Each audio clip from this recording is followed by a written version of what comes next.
속보입니다. 방금 서울에서 역사적인 한국과 독일의 의료 시스템 협약이 체결되었습니다. 이번 협약은 한국의 첨단 디지털 의료 인프라의 강점을 결합한 새로운 의료 패러다임을 제시할 것으로 기대되는 가운데 세계보건기구는 이번 협약을 의료 한류의 첨단 시스템의 성과가 만든 역사적 순간이라고 평가했다고 합니다. 특히 주목할 점은 이번 협약이 단순한 기술 교류를 넘어 환자 중심 서비스와 의료 환경 구축에 중점을 두고 있다는 점입니다. 세계의 한국, 그 패러다임을 제시한 사연을 감동 속보에서 지금 전해드리겠습니다. 안녕하세요. 저는 독일 베를린에 사는 안나 바이스입니다. 29살이고 현재 큰 종합병원에서 간호사로 일하고 있어요. 오늘 제가 이야기하려는 건 제 가장 친한 친구 루이자 슈미트에 관한 이야기입니다. 루이자는 제 절친한 친구이자 병원 동료였어요. 꼼꼼하고 규칙적인 성격의 일에 대한 책임감도 정말 강했습니다. 저희는 대학 시절부터 함께했고 같은 병원에 취직해서 5년간 함께 일했죠. 그런데 2년 전 루이자가 한국과 독일 양국의 의료기관 교류 프로그램에 선발되어 서울의 대형 병원으로 파견을 가게 됐어요. 처음엔 모두가 정말 기뻐했습니다. 아쉽게도 한국이라는 작은 나라에서 배우는 의료 시스템이지만 해외에서 경험을 쌓을 수 있는 좋은 기회였으니까요. 루이자도 새로운 도전에 설레는 듯했고 파견 기간은 2년. 긴 시간이었지만 그렇게 한국으로 떠났어요. 한국에 있는 동안 저희는 가끔 영상통화를 했습니다. 시차 때문에 자주 연락하긴 어려웠지만 루이자는 항상 한국 생활에 대해 신이 나서 이야기했어요. 안나, 한국은 정말 상상 이상이야. 여기 시스템은 믿을 수 없을 정도로 발전되어 있어. 이런 말을 자주 했죠. 그렇게 2년이 지나고 루이자가 독일로 돌아왔어요. 공항에서 만났을 때 루이자의 표정이 어딘가 어두워 보였지만 장거리 비행으로 지쳤나 보다 생각했죠. 하지만 이상한 일이 계속됐습니다. 루이자가 병원에 복귀한 후에도 집중력이 떨어지고 예전의 꼼꼼한 모습이 사라졌어요. 환자 차트를 보다가 한숨을 쉬거나 컴퓨터 앞에서 멍하니 앉아있는 모습이 자주 보였죠. 루이자, 요즘 괜찮아? 뭐 도움이 필요하면 말해. 제가 물었을 때 루이자의 대답은 의외였어요. 이 종이 차트 시스템 정말 짜증나. 한국에선 이런 거 안 써. 전자차트로 모든 게 실시간으로 업데이트되고 의사와 간호사가 바로 소통할 수 있었는데 처음엔 단순히 적응 기간이 필요하다고 생각했습니다. 2년간 다른 환경에서 지냈으니 당연한 거라고요. 하지만 시간이 지나도 루이자의 상태는 나아지지 않았어요. 오히려 더 나빠졌죠. 함께 점심을 먹을 때도 한국 음식 이야기만 하고 퇴근 후에 만나자고 해도 한국이었으면 지금쯤 배달 음식 주문하고 드라마 보고 있었을 텐데라며 우울한 표정을 지었습니다. 저희 병원에서 같이 일하는 약사 마르타 크라우스도 루이자의 변화를 눈치챘어요. 논리적이고 분석적인 마르타는 이런 루이자를 이해하지 못했죠.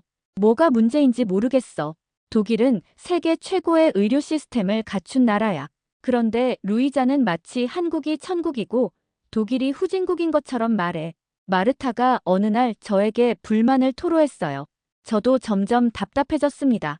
한 달이 지나고 2달이 지나도 루이자는 한국에 대한 그리움을 계속 표현했죠. 병원에서는 실수도 늘어났고 동료들과의 관계도 소원해졌어요. 심지어 환자 앞에서도 한국에서는 이렇게 안 해요라고 말하는 일까지 있었습니다. 제발 정신 좀 차려. 어느 날 마르타가 참지 못하고 폭발했어요.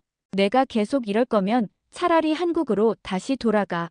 여기는 독일이고 우리는 우리 방식대로 해. 마르타의 직설적인 말에 루이자의 눈에는 눈물이 고였습니다. 저도 알아요 하지만 진심으로 저는 독일에서 다시 살 수 있을지 모르겠어요. 저와 마르타는 깊은 한숨을 내쉬며 서로를 바라봤어요. 루이자에게 도대체 무슨 일이 있었던 걸까요? 한국에서 2년 지내다 온 게 이렇게까지 큰 문화 충격을 줄 수 있는 걸까요? 이대로는 안 되겠다는 생각이 들었습니다. 루이자를 위해 무언가 해야만 했어요. 그날 저녁, 저와 마르타는 루이자의 집으로 찾아갔어요. 루이자, 우리 좀 얘기해보자. 제가 조심스럽게 말을 꺼냈어요. 대체 무슨 일이 있었던 거야? 한국에서 어떤 일을 겪었길래 이렇게 우울해진 거니? 루이자는 천천히 일어나 앉았습니다. 눈이 붉어 보였어요. 아마 울었던 것 같았죠. 이렇게 말하면 너희가 이해할 수 있을까? 루이자가 한숨을 쉬었어요. 한국에서 경험한 것들이 너무 달랐어. 특히 병원 시스템은 정말 놀라웠지. 그리고 루이자는 한국 병원에서의 경험을 하나하나 이야기하기 시작했습니다. 독일 병원은 어떤가요? 우선 종이 차트를 여전히 사용하죠. 환자 정보를 찾으려면 파일을 뒤져야 하고 의사 처방을 확인하려면 직접 찾아가야 합니다. 하지만 한국은 달랐어요. 모든 것이 디지털화되어 있었죠. 루이자는 핸드폰을 들어 보여주며 계속했어요. 한국에서는 전자의무기록 시스템으로 태블릿이나 컴퓨터 어디서든 환자 정보에 접근할 수 있었어요. 의사가 처방을 입력하면 실시간으로 확인이 가능했고 환자의 과거 병력도 버튼 하나로 볼 수 있었죠. 마르타가 눈을 굴렸습니다. 그래서 우리도 곧 디지털 시스템으로 전환할 거잖아. 베를린 중앙병원에서 이미 시범 사업이 진행 중이야. 5년 전부터 그 얘기만 하고 있잖아. 루이자가 조금 화를 내며 말했어요. 한국은 이미 10년 전부터 완벽하게 구축되어 있었다고. 그리고 디지털 시스템만이 아니야. 루이자는 일어나 서랍에서 사진첩을 꺼냈습니다. 한국에서 찍은 사진들이었어요. 보세요. 이건 제가 일했던 병원의 간호사 스테이션이에요. 각 간호사마다 개인 태블릿이 지급되고 환자 상태를 실시간으로 모니터링할 수 있었죠. 약물 투여 시간이 되면 알림이 오고 투약 후에는 바코드 스캔으로 바로 기록됩니다. 독일 병원에서는 아직도 수기로 투약 기록을 하고 있다는 게 떠올랐어요. 실수가 발생할 가능성이 높은 시스템이죠. 그리고 환자들도 자신의 진료 정보에 접근할 수 있었어요. 검사 결과가 나오면 앱으로 바로 확인할 수 있고 다음 예약도 앱으로 간편하게 잡을 수 있었죠. 독일에서는 여전히 우편으로 결과지를 받거나 직접 병원에 전화해야 하잖아요. 마르타가 팔을 꼬았습니다. 그렇다고 독일 의료 시스템이 나쁘다는 건 아니잖아. 우리는 정확성을 중요시하니까 조금 느릴 수도 있어. 정확성? 루이자가 웃음을 터뜨렸어요. 한국 병원에서는 수술 전 체크리스트가 디지털화되어 있어서 누락되는 항목이 거의 없었어. 약물 알레르기가 있는 환자에게 해당 약물이 처방되면 자동으로 경고가 뜨고 심지어 약국에서도 한 번 더 확인해줬어. 저는 루이자의 말이 어느 정도 이해가 됐습니다. 제가 일하는 병원에서도 약물 오투여 사고가 몇 번 있었거든요. 종이 차트와 사람의 기억에 의존하다 보니 생기는 실수였죠. 그리고 응급 상황에서도 달랐어요. 루이자가 계속 말했습니다. 환자가 응급실에 오면 과거 병력, 복용약물, 알레르기 정보가 즉시 확인 가능했어요. 독일에서는 환자나 가족이 기억해내지 못하면 어쩔 수 없이 위험을 감수해야 하는 경우가 있잖아요. 마르타는 여전히 불편한 표정이었지만 루이자의 말에 조금씩 귀를 기울이기 시작했어요. 의사와 간호사 간 소통도 달랐어요. 메시징 시스템으로 실시간 소통이 가능했고 의문점이 있으면 바로 질문하고 답변을 받을 수 있었죠. 독일에서는 의사를 직접 찾아가야 하고 바쁘면 기다려야 한다는 거 알잖아요. 루이자의 얼굴에 잠시 미소가 스쳤어요.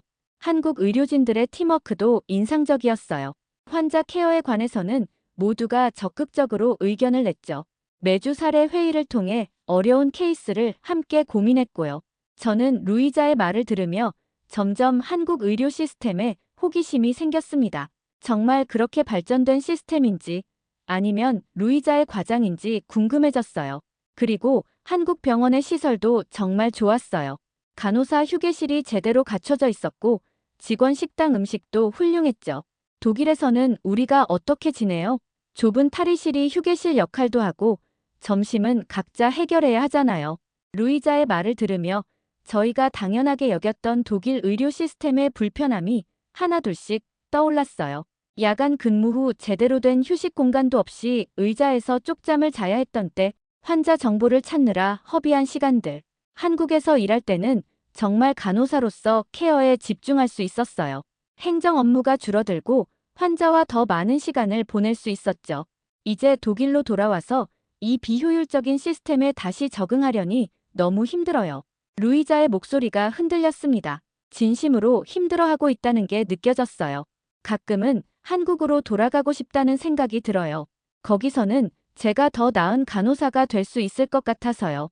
마르타는 여전히 반신반의하는 표정이었지만 루이자의 진심 어린 이야기에 예전처럼 날카롭게 반응하지는 않았습니다. 저는 루이자가 말하는 한국의 의료 시스템이 정말 그런지 직접 보고 싶다는 생각이 들었어요. 그 후로도 루이자의 한국 이야기는 계속되었습니다. 특히 여성으로서 한국에서 느꼈던 안전함과 편리함에 대한 이야기가 많았어요. 어느 날 야간 근무를 마치고 함께 집으로 돌아가는 길이었습니다. 베를린의 겨울밤은 춥고 어두웠죠. 병원에서 나와 지하철역까지 가는 길에 우리는 항상 그랬듯이 열쇠를 손에 쥐고 주변을 경계하며 걸었어요. 독일에 돌아와서 가장 적응하기 힘든 건 이거야. 루이자가 어둑한 거리를 가리키며 말했어요. 한국에서는 밤에 혼자 걸어도 이렇게 불안하지 않았어. 정말? 제가 의아해하며 물었습니다. 모든 나라가 다 위험한 곳이 있지 않아? 루이자는 고개를 저었어요. 한국은 여성이 밤에 혼자 다니는 것에 대한 불안감이 훨씬 적었어. CCTV가 거의 모든 곳에 설치되어 있고 길거리도 밝았거든. 그때 뒤에서 발소리가 들렸고 우리는 본능적으로 걸음을 재촉했습니다. 지하철역에 도착해서야 안도의 한숨을 쉴 수 있었죠. 봐, 이런 거. 루이자가 말했어요. 한국에서는 이런 식으로 뒤에서 누가 오는지 신경 쓰며 걷지 않았어. 서울은 늦은 밤에도 사람들로 붐볐고 특히 병원 근처는 24시간 편의점이나 식당이 있어서 항상 밝았거든. 지하철 안으로 들어가자 한 남성이 우리를 힐끗 쳐다봤고 저희는 자연스럽게 다른 칸으로 이동했습니다. 이것도 베를린에서 여성들이 자연스럽게 하는 행동이죠. 한국에서는 여성 안심 귀가 서비스라는 게 있었어. 루이자가 계속 이야기했어요. 늦은 밤에 혼자 귀가하는 여성이 앱으로 신청하면 경찰이 집 앞까지 동행해주는 서비스야. 나도 몇 번 이용했는데 정말 안심이 되더라고. 저는 그런 서비스가 있다는 사실에 놀랐습니다. 독일에서는 상상도 할 수 없는 일이었죠. 그리고 화장실에도 비상벨이 있었어. 위험한 상황이 생기면 누르면 되는. 택시도 여성 전용 택시가 있어서 여성 기사님이 운전하는 차만 탈 수 있었고, 루이자의 이야기를 들으며 우리가 당연하게 여기는 일상 속 불안감에 대해 생각하게 됐어요. 밤에 혼자 돌아다니는 것을 최대한 피하고 항상 경계하는 습관. 이게 정말 당연한 걸까요? 유럽에서는 소매치기 당할까봐 항상 조심해야 하지만 한국은 그럴 필요가 없어. 루이자가 덧붙였어요.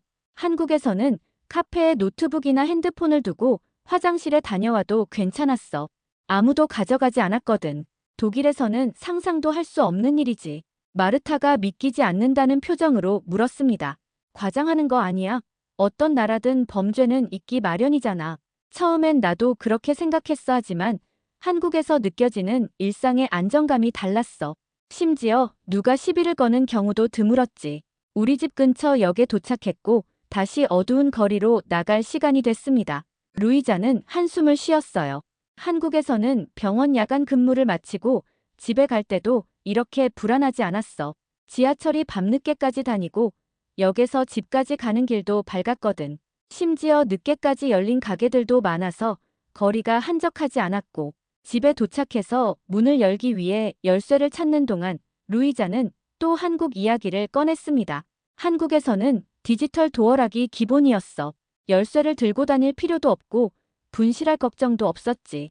독일에서는 아직도 이렇게 무거운 열쇠 뭉치를 들고 다녀야 해. 안전에 관한 루이자의 이야기는 계속되었어요. 한국의 응급상황대처 시스템, 재난 알림 문자, 화재 대피 훈련까지 특히 여성들을 위한 안전 시스템이 잘 갖춰져 있다는 점이 인상적이었습니다. 한국에 지내면서 처음으로 자유롭다는 느낌을 받았어. 루이자가 진심을 담아 말했습니다. 여자라서 할 수 없는 일, 가지 못하는 곳, 피해야 하는 시간이 적었거든. 그런 자유를 경험하고 다시 이렇게 항상 경계하는 생활로 돌아오니 정말 힘들어. 마르타도 조금씩 생각이 바뀌는 듯 했어요. 나도 밤에 혼자 다니는 게 항상 불안했어. 그런 자유를 느껴본다면 어떨까? 그래서 가끔은 한국으로 돌아가고 싶다는 생각이 들어. 루이자가 말했어요. 여성으로서 더 안전하게, 더 자유롭게 살 수 있으니까. 그날 밤, 저는 오랫동안 생각에 잠겼습니다. 우리가 당연하게 여겼던 불편함과 불안감이 사실은 당연한 게 아닐 수도 있다는 생각이 들었어요. 그리고 루이자가 한국에 미련을 갖는 이유를 조금은 이해할 수 있을 것 같았습니다. 다음 날은 제 휴일이었고 루이자도 쉬는 날이라 오랜만에 함께 점심을 먹기로 했습니다. 제가 루이자의 아파트로 찾아갔는데 그날따라 그녀는 기분이 많이 안 좋아 보였어요. 무슨 일 있어? 제가 물었습니다. 루이자는 창가 쪽을 가리켰어요. 보일러가 또 고장났어. 집주인에게 연락했는데 언제 수리가 가능할지 모른대. 주말이라 수리업체에 연락이 안 된대. 베를린의 오래된 아파트들은 이런 문제가 많았어요.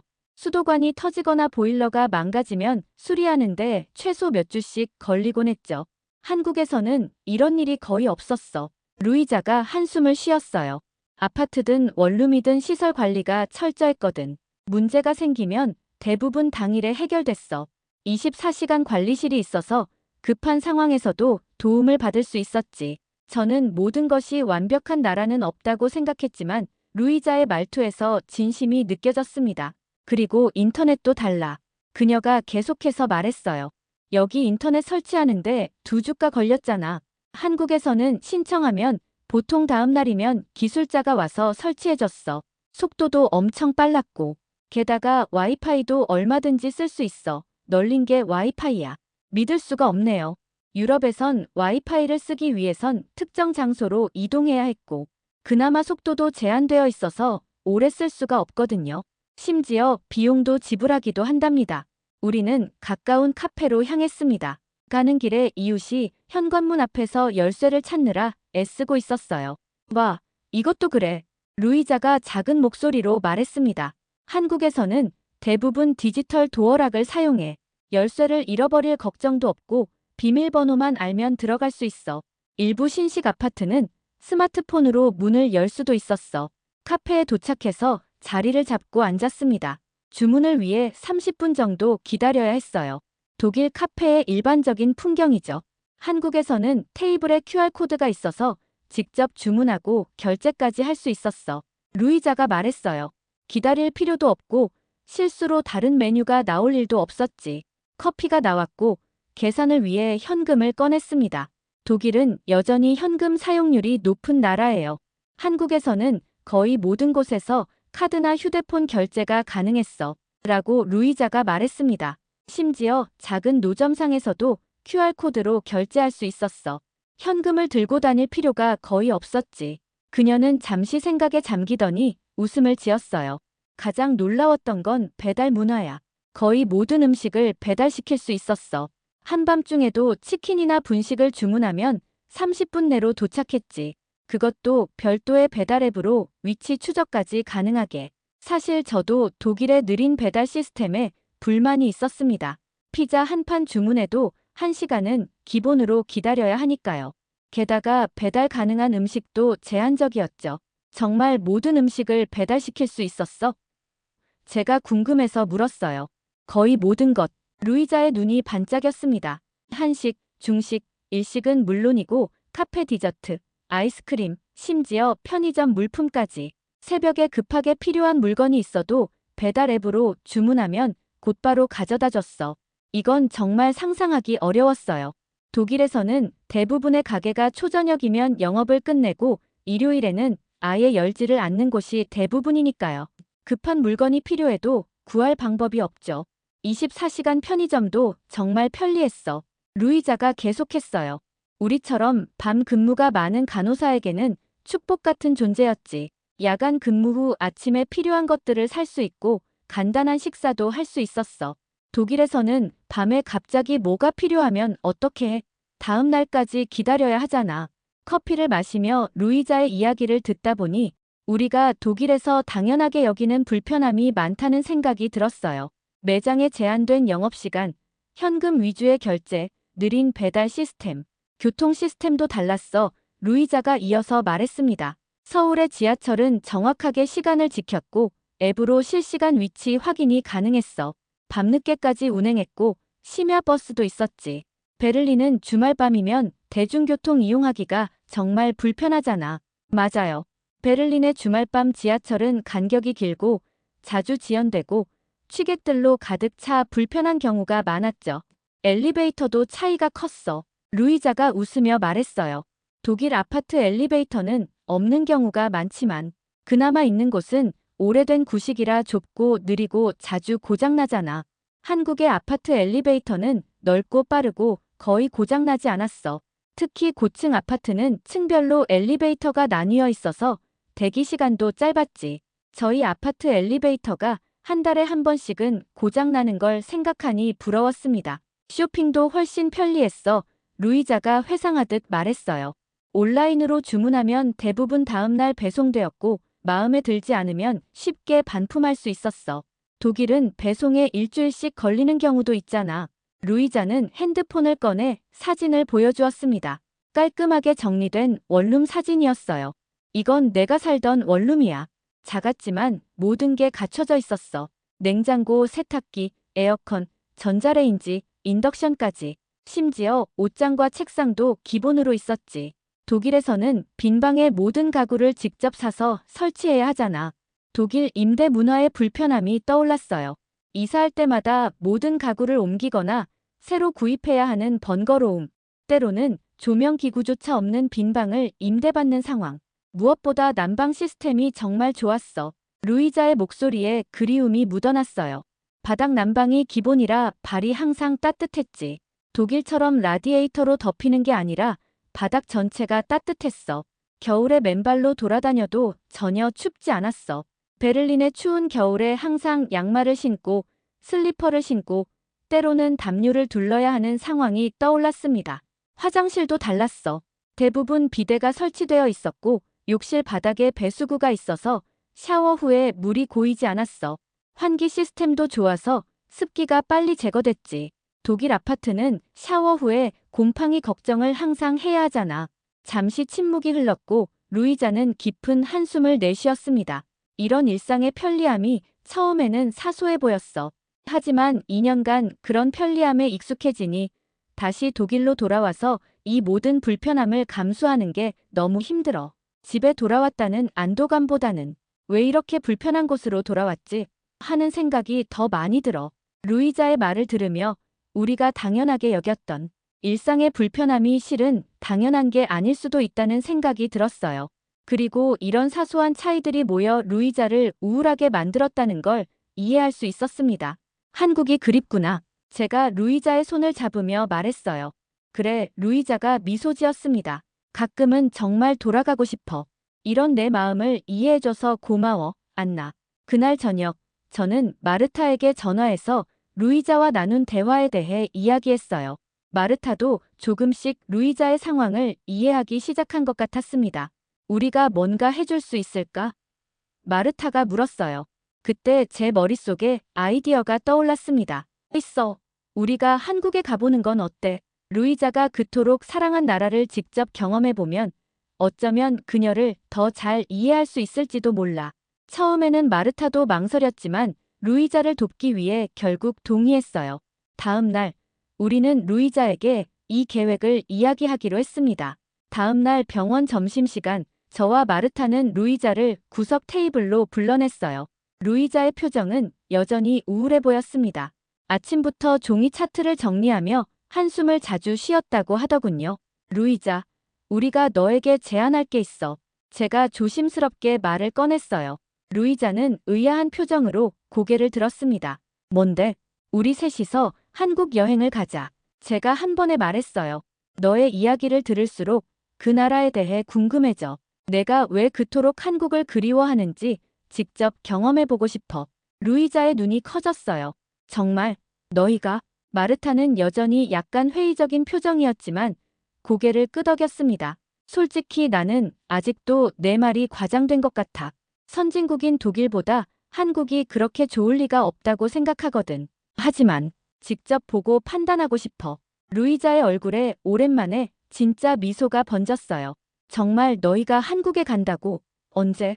다음 달에 우리 셋 다 휴가가 가능하잖아. 제가 말했어요. 일주일 정도 괜찮을 것 같아. 짧긴 하지만 서울을 중심으로 둘러보면 충분하지 않을까? 루이자는 뛸듯이 기뻐하며 말했어요. 마침 한국에서 사귄 친구가 있어. 그 친구에게 부탁하면 좋을 것 같아.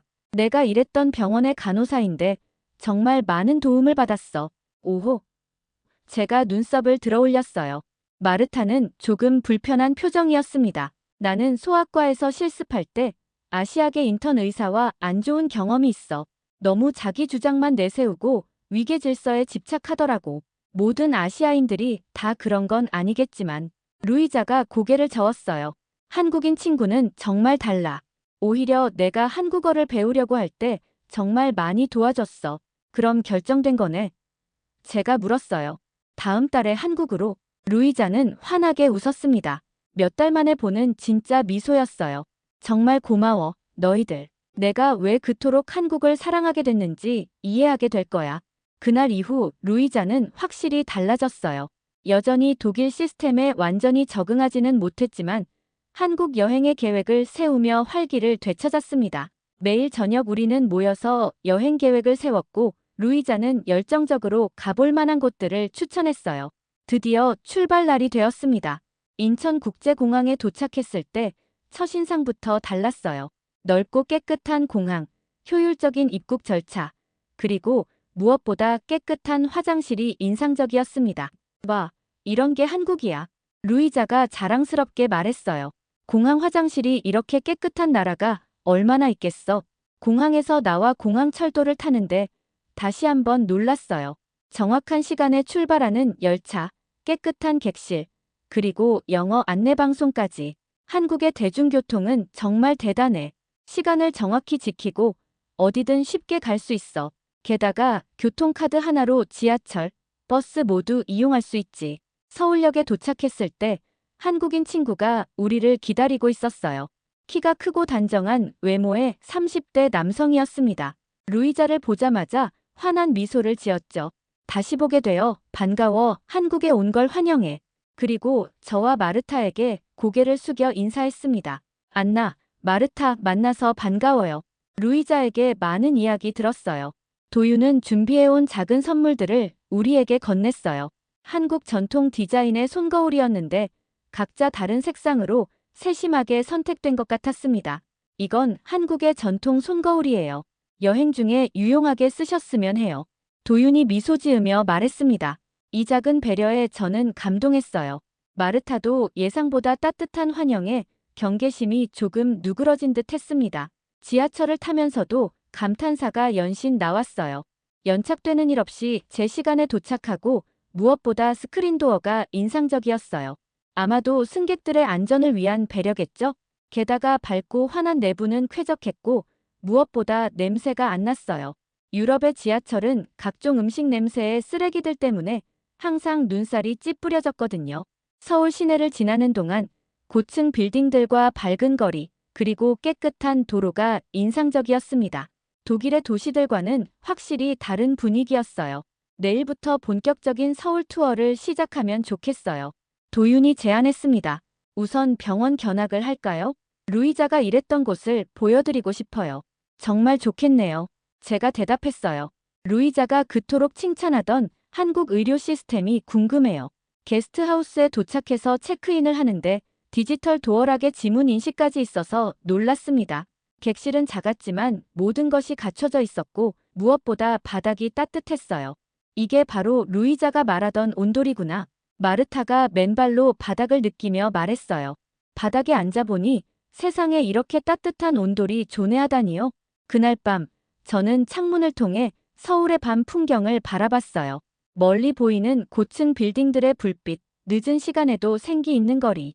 루이자가 이 도시를 그토록 그리워했던 이유를 조금씩 이해하기 시작하며 따뜻한 온돌에서 잠을 청했습니다. 다음 날 아침, 도윤이 약속 시간보다 조금 일찍 도착했어요. 손에는 테이크아웃 커피와 한국 전통빵이 들려 있었습니다. 아침은 드셨나요? 간단하게 준비해왔어요. 도윤이 미소 지으며 말했습니다. 정확히 약속 시간을 지키는 것은 물론 아침까지 준비해오는 세심함에 마르타도 조금씩 마음을 열기 시작한 것 같았어요. 오늘은 제가 일하는 병원으로 안내해드릴게요. 루이자가 근무했던 곳이기도 해요. 도윤이 이동하면서 말했습니다. 지하철을 타고 병원으로 향했어요. 아침 출근 시간이었지만 지하철은 상상했던 것보다 질서 있었습니다. 소매치기 걱정 없이 핸드폰을 자유롭게 사용하는 사람들, 노약자에게 자리를 양보하는 문화가 인상적이었어요. 병원에 도착하자 웅장한 건물이 우리를 맞이했습니다. 현대적인 디자인의 외관과 넓은 로비가 인상적이었어요. 이곳이 제가 일하는 병원이에요. 라며 도윤이 자랑스럽게 말했습니다. 루이자도 이곳에서 2년간 근무했죠. 로비에 들어서자마자 눈에 띈 것은 무인 접수 키오스크였어요. 환자들이 줄을 서서 기다리는 대신 키오스크에서 신분증을 스캔하고 쉽게 접수하는 모습이 놀라웠습니다. 대부분의 환자들이 앱으로 사전 예약을 하고 오기 때문에 대기 시간이 짧아요. 도윤이 설명했어요. 예약한 시간 10분 전에 오면 진료실 앞에서 스마트폰으로 알림을 받습니다. 도윤은 병원 관계자의 허락을 받아 우리를 내부로 안내했어요. 넓은 복도, 밝은 조명, 그리고 무엇보다 깨끗한 환경이 인상적이었습니다. 이곳이 간호사 스테이션이에요. 도윤이 보안카드로 문을 열며 말했어요. 루이자와 제가 함께 일했던 곳이죠. 간호사 스테이션은 상상 이상으로 첨단 시설이었습니다. 각 간호사의 자리마다 듀얼 모니터가 설치되어 있었고 태블릿을 들고 다니는 간호사들이 보였어요. 저희는 모든 환자 정보를 이 전자의무기록 시스템으로 관리해요. 도윤이 태블릿을 보여주며 설명했습니다. 약물 투여 시간, 환자의 활력 징후, 검사 결과까지 모두 실시간으로 확인할 수 있죠. 마르타가 관심을 보이며 물었어요. 그럼 처방전은 어떻게 관리하나요? 독일에서는 아직도 의사가 종이의 처방전을 쓰는 경우가 많아요. 한국도 종이 처방전을 쓰기도 하지만 의사가 시스템에 처방을 입력하면 즉시 출력이 되어서 약국으로 전송돼요. 환자가 약국에 가면 이미 약이 준비되어 있죠. 처방전을 잃어버릴 걱정도 없고 의사의 글씨를 해독하는 번거로움도 없어요. 이 말에 저희 셋은 웃음을 터뜨렸어요. 의사의 필체가 읽기 어렵다는 건 세계 공통인 모양이었죠. 그리고 이건 환자 모니터링 시스템이에요. 도윤이 계속해서 설명했습니다. 중환자실 환자의 상태가 실시간으로 간호사 스테이션에 전송되고 이상 징후가 발견되면 즉시 알림이 옵니다. 루이자의 얼굴에는 그리움이 가득했어요. 이 시스템 덕분에 여러 번 응급 상황을 빨리 발견할 수 있었어. 독일에서는 간호사가 직접 순회하며 확인해야 하니 발견이 늦어지는 경우도 있잖아. 다음으로 약국을 방문했습니다. 마르타는 약사로서 특히 관심이 많았어요. 이곳이 원내 약국이에요. 도윤이 소개했습니다. 자동화 시스템으로 약을 분류하고 포장해서 오류를 최소화합니다. 마르타는 놀란 표정으로 약국을 둘러봤어요. 이건 정말 놀라워요. 독일 약국은 아직 많은 부분을 수작업으로 하거든요. 그리고 각 약에는 바코드가 있어서 환자에게 투약하기 전 한 번 더 확인해요 라며 도윤이 설명했습니다. 약물 오투여 사고를 크게 줄일 수 있죠. 병원 카페테리아로 이동하면서 도윤이 계속 설명했어요. 병원 내에 카페, 식당, 편의점까지 있어 환자와 보호자, 의료진 모두 편리하게 이용할 수 있어요. 카페테리아는 호텔 레스토랑처럼 깨끗하고 세련된 분위기였습니다. 병원 음식이라고 믿기 어려울 정도로 다양한 메뉴가 있었어요. 직원 식당은 따로 있어요. 도윤이 우리를 별도의 공간으로 안내했습니다. 간호사들은 12시간 근무가 많아서 영양가 있는 식사가 중요하거든요. 직원 식당에서 점심을 먹으며 도윤은 한국 병원의 간호사 근무 환경에 대해 더 자세히 설명해 주었어요. 간호사 휴게실도 잘 갖춰져 있어요. 야간 근무 때 짧은 휴식이 필요할 때 사용하죠. 마사지 체어도 있고 조용한 공간에서 쉴 수 있어요. 독일 병원에서는 제대로 된 휴게 공간이 부족해 탈의실이나 회의실에서 쉬는 경우가 많았던 걸 생각하면 부러웠습니다. 그리고 이건 제가 가장 좋아하는 기능이에요. 도윤이 스마트폰 앱을 보여주었어요. 환자가 이 앱을 통해 검사 결과를 확인하고 다음 예약을 잡고 처방약을 미리 주문할 수도 있어요. 환자들의 만족도가 크게 높아졌죠. 마르타는 점점 더 감탄하는 표정이었어요. 정말 환자 중심으로 설계된 시스템이네요. 독일에서는 아직 환자가 자신의 의료 정보에 쉽게 접근하기 어려운 경우가 많아요. 한국도 처음에는 시행착오가 있었어요. 하지만 이 부분들을 조금씩 개선해 나갔고 효율적인 시스템 덕분에 불필요한 행정 업무는 줄일 수 있었어요.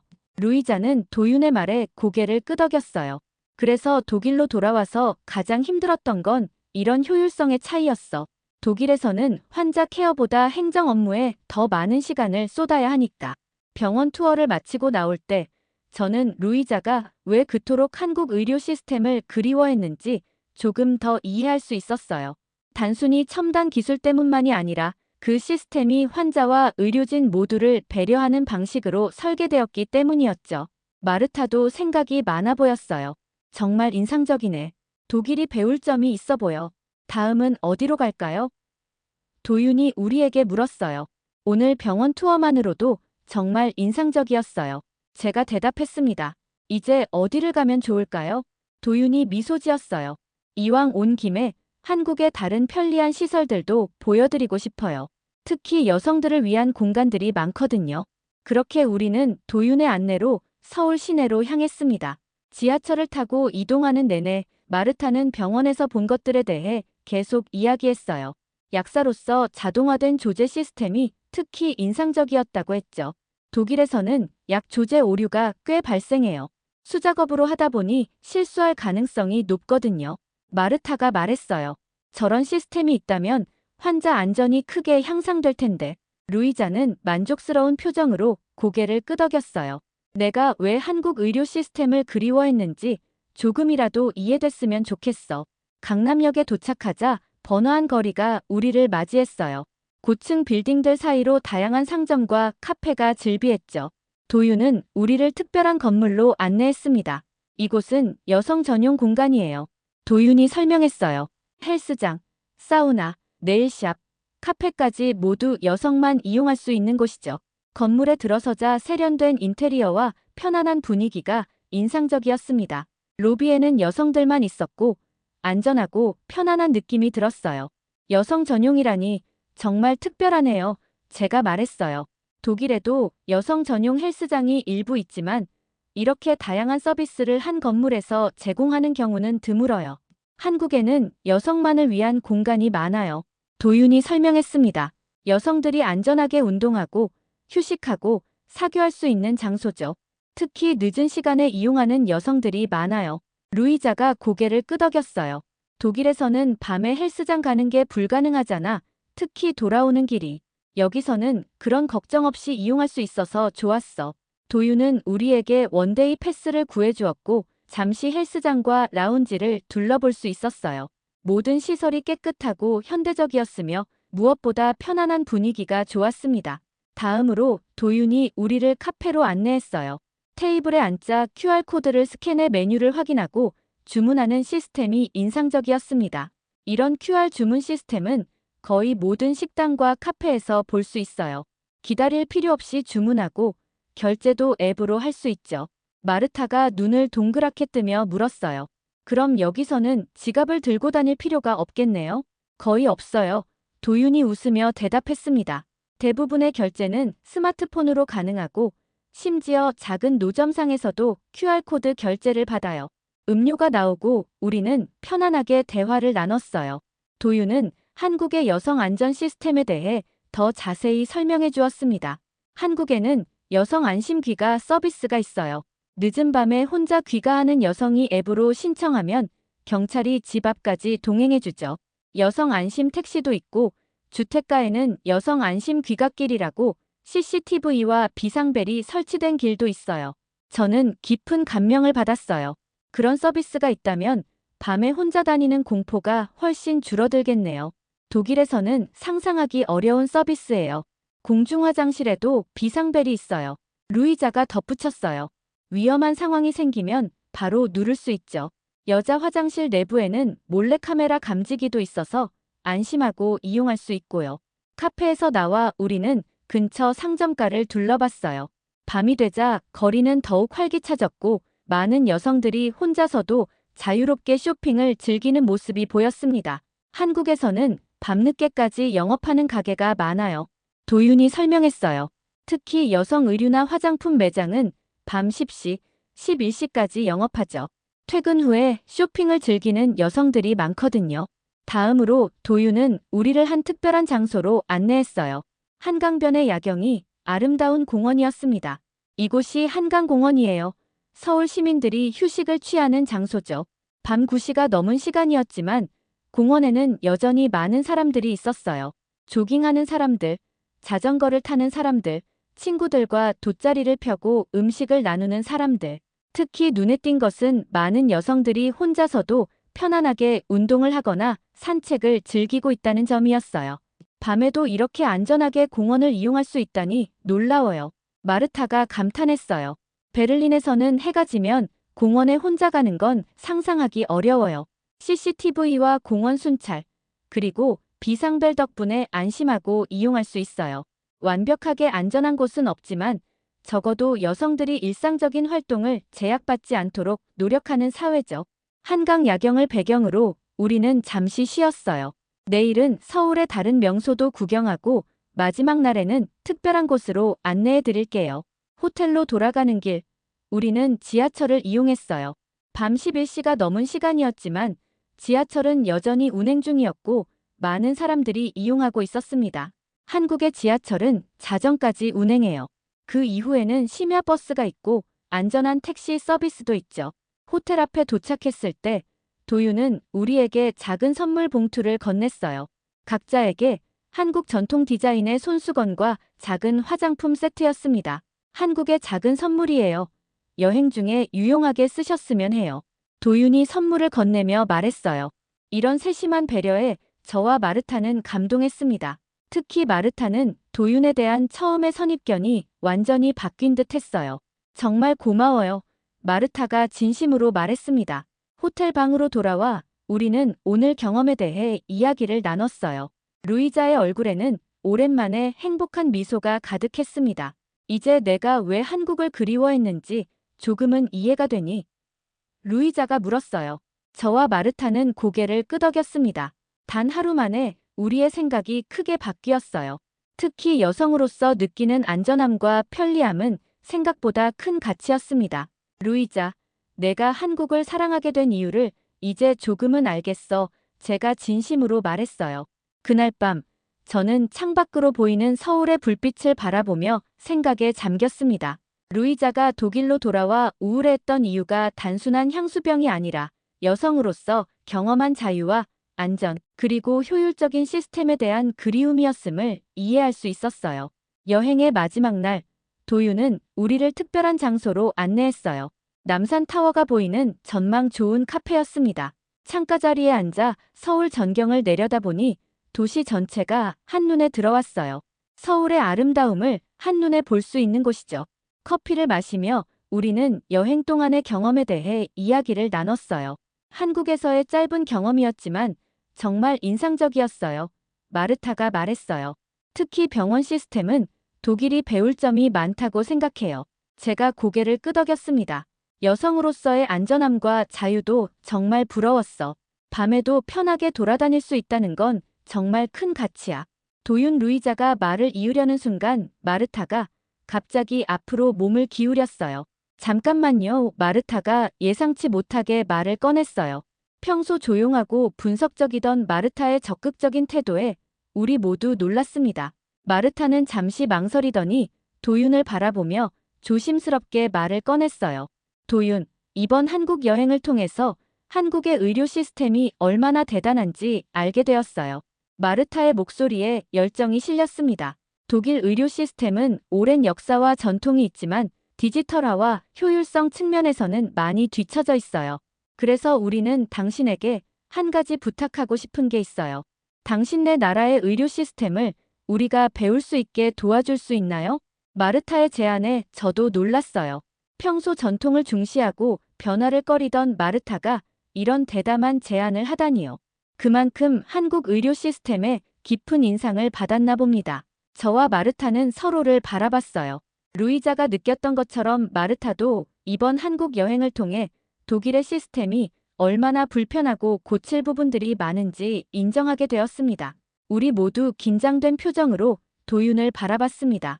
도윤은 잠시 생각에 잠겼어요. 그의 얼굴에 진지한 표정이 스쳤다가 서서히 미소로 바뀌었습니다. 마르타가 계속해서 설명했어요. 약사로서 한국의 자동화된 조제 시스템은 정말 혁신적이라고 생각해요.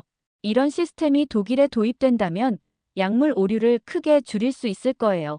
도윤이 천천히 말했어요. 한국과 독일 의료 시스템 프로젝트에서 루이자의 역할이 매우 중요하겠는데요. 도윤이 루이자를 향해 미소를 지으며 이어서 말했습니다. 루이자, 당신은 이미 한국 의료 시스템을 체계적으로 배웠습니다. 당신이라면 독일에서 한국 의료 시스템을 잘 적용할 수 있을 겁니다. 물론 어려운 부분은 있겠지만 걱정하실 필요 없어요. 한국 의료 시스템 프로젝트는 이번이 처음이 아니에요. 저와 마르타 그리고 루이자는 눈을 반짝이며 도윤의 말을 경청했습니다. 이미 미국, 영국, 일본 등 여러 나라의 병원에 한국 의료 시스템 프로젝트를 진행시켜왔거든요. 그날 저녁 공항으로 향하기 전 마지막 저녁 식사를 함께 했어요. 도윤은 전통 한식당으로 우리를 안내했고 루이자가 좋아하는 음식들을 주문했습니다. 식사를 마치고 도윤은 우리를 공항까지 배웅해주겠다고 했어요. 비행기를 타고 베를린으로 돌아오는 내내 루이자는 조용했습니다. 무슨 생각을 하는지 알 수 있었어요. 한국에서의 경험을 앞으로 어떻게 접목시킬지에 대해 깊이 고민하고 있을 테니까요. 베를린에 도착하자마자 우리는 일상으로 돌아갔어요. 하지만 무언가가 달라졌습니다. 특히 루이자는 더 이상 우울해 보이지 않았어요. 오히려 결연한 표정으로 무언가를 계획하는 듯 했죠. 여행 후 일주일이 지난 어느 날 루이자가 저와 마르타를 자기 집으로 초대했어요. 테이블 위에는 두꺼운 서류 뭉치가 놓여 있었습니다. 무슨 서류야? 제가 궁금해서 물었어요. 내가 생각한 건데 루이자가 조심스럽게 말을 꺼냈어요. 한국에서 경험한 좋은 시스템들을 우리 병원에 도입하면 어떨까 해. 저와 마르타는 놀란 표정으로 서로를 바라봤어요. 이건 한국 병원의 디지털 의무기록 시스템에 대한 자료야. 루이자가 서류를 펼치며 설명했어요. 독일 병원에도 충분히 도입할 수 있는 시스템이라고 생각해. 이 제안서를 병원장에게 제출하려고 해. 정말? 마르타가 감탄했어요.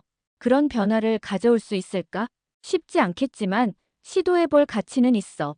루이자의 눈에 결의가 빛났어요. 한국 시스템의 좋은 점을 독일에 도입하면 환자들에게도 의료진에게도 더 나은 환경을 만들 수 있을 거야. 그리고 무엇보다 한국의 지원을 받을 수 있다면 전혀 문제가 되지 않아. 저는 루이자의 열정에 감동했어요. 그녀는 단순히 한국을 그리워하는 대신 그 경험을 바탕으로 독일 의료 시스템을 개선하려고 노력하고 있었습니다. 그 후로 몇 개월 동안 루이자는 병원 관리자들과 수많은 회의를 가졌어요. 처음에는 회의적인 반응이 많았지만 한국의 구체적인 자료와 루이자의 열정적인 설명에 점점 더 많은 사람들이 귀를 기울이기 시작했습니다. 베를린 중앙병원에서 디지털 의무기록 시스템 시범 사업을 진행하기로 했어. 어느 날 루이자가 기쁜 소식을 전했어요. 내가 한국과 독일 의료협력 프로그램의 책임자로 선정됐어. 정말 축하해. 저와 마르타가 동시에 외쳤어요. 이 프로그램을 통해 양국의 의료진이 교류하고 서로의 장점을 배울 수 있을 거야. 루이자가 설명했어요. 그리고 나는 양국을 오가며 프로그램을 관리하게 될 거야. 그제서야 이해가 됐어요. 루이자는 완전히 한국으로 돌아가는 대신 두 나라의 가교 역할을 하기로 결정한 거였어요. 도윤이 정말 큰 도움을 주었어. 제가 너무 신난 나머지 소리를 질렀어요. 루이자의 얼굴에 행복한 미소가 번졌습니다. 도윤도 이 프로그램에 참여하게 될 거야. 독일 의료 시스템에 한국 의료 시스템이 잘 적용될 수 있도록 독일에 와서 강의도 하고 자문도 하기로 했어. 6개월 후 루이자의 노력으로 우리 병원에도 작은 변화들이 생기기 시작했어요. 태블릿을 이용한 환자 정보 확인 시스템이 일부 병동에 도입되었고 디지털 처방전 시스템도 시범 운영되었습니다. 아직 완벽하진 않았지만 분명한 진전이었어요. 루이자는 3개월마다 한국을 방문하며 프로그램을 관리했고 도윤도 가끔 독일에 와서 세미나를 진행했습니다. 안나, 마르타 어느 날 루이자가 저희를 불렀어요. 너희가 나를 이해하려고 한국까지 함께 가주지 않았다면 이런 일은 불가능했을 거야. 우리가 뭘 했다고 한국에 도움이 없었으면 불가능했을 거야. 오히려 내가 우리에게 새로운 시각을 보여줬잖아. 그래도 처음에는 내가 정말 이상했잖아. 루이자가 웃었어요. 한국에 집착하고 독일의 모든 것을 불평하고. 그래, 내가 정말 미쳤나 싶었어. 제가 농담조로 말했죠. 하지만 이제 이해해. 내가 한국에서 경험한 것들이 정말 특별했다는 걸. 저녁이 깊어가며 우리는 앞으로의 계획에 대해 이야기를 나눴어요. 루이자와 도유는 양국을 오가며 관계를 발전시키고 있었고 의료 협력 프로그램은 점점 확대될 예정이었습니다. 다음 달에 도윤이 또 베를린에 올 거야. 루이자가 행복한 표정으로 말했어요. 이번에는 일주일 동안 머물 예정이야. 그래, 우리도 만날 수 있겠네. 제가 기뻐했어요. 도윤은 우리와도 좋은 친구가 되어가고 있었거든요. 밤하늘을 바라보며 저는 루이자의 여정에 대해 생각했어요. 그녀가 한국에서 돌아와 우울해했던 그날들이 이제는 먼 과거처럼 느껴졌습니다. 루이자는 이제 두 문화 사이의 다리가 되어 양국의 장점을 접목시키는 중요한 역할을 하고 있었어요. 안나, 다음에 한국 갈 때 같이 갈래? 루이자가 갑자기 제안했어요. 이번에는 관광이 아니라 의료 협력 프로그램의 일환으로. 내가 한국 간호 시스템에 대해 더 배우면 좋을 것 같아. 저는 기쁘게 수락했어요. 한국에서의 짧은 경험이 제게도 새로운 시각을 열어주었으니까요. 어쩌면 저도 루이자처럼 두 문화의 장점을 배우고 발전시키는데 기여할 수 있을지도 모르겠습니다. 그날 밤 집으로 돌아가는 길에 베를린의 거리를 걸으며 저는 문득 한국의 밝은 거리와 안전한 밤길이 그리워졌어요. 하지만 동시에 루이자의 노력으로 조금씩 변화하고 있는 우리의 환경에 희망을 느꼈습니다. 루이자가 한국에서 돌아와 저 독일로 다시는 돌아갈 수 없어요. 라고 말했던 그날이 떠올랐어요. 하지만 이제 그녀는 두 나라 사이를 자유롭게 오가며 양국의 장점을 배우고 나누는 중요한 역할을 하고 있었죠. 어쩌면 이것이 진정한 국제화의 의미가 아닐까요? 다른 문화의 장점을 배우고 그것을 자신의 문화에 접목시켜 더 나은 세상을 만들어가는 것. 루이자의 이야기는 단순한 한 간호사의 경험을 넘어 다양한 문화가 서로 배우고 발전해 나가는 과정을 보여주는 소중한 예시가 되었습니다. 오늘의 사연은 독일 간호사 루이자가 한국에서의 경험을 통해 성장하고 두 나라의 의료 시스템을 연결하는 가교가 되어가는 이야기였습니다. 한국의 발전된 시스템과 여성 친화적인 환경에 매료되어 귀국 후 우울증을 겪었지만 결국 그 경험을 바탕으로 자신의 나라를 변화시키는 리더가 된 루이자의 여정이 가슴 뭉클했습니다. 여러분도 혹시 다른 나라에서의 경험을 통해 새로운 시각을 얻으신 적이 있나요? 혹은 한국의 시스템이 외국인에게 이렇게 큰 영향을 줄 수 있다는 사실이 자랑스럽지 않으신가요? 이 사연이 마음에 드셨다면 구독과 좋아요 부탁드립니다. 여러분의 응원이 더 많은 해외 감동 사연을 소개해드리는 원동력이 됩니다. 댓글로 여러분의 생각도 꼭 들려주세요. 감사합니다. 이상으로 감동 속보에서 전해드렸습니다.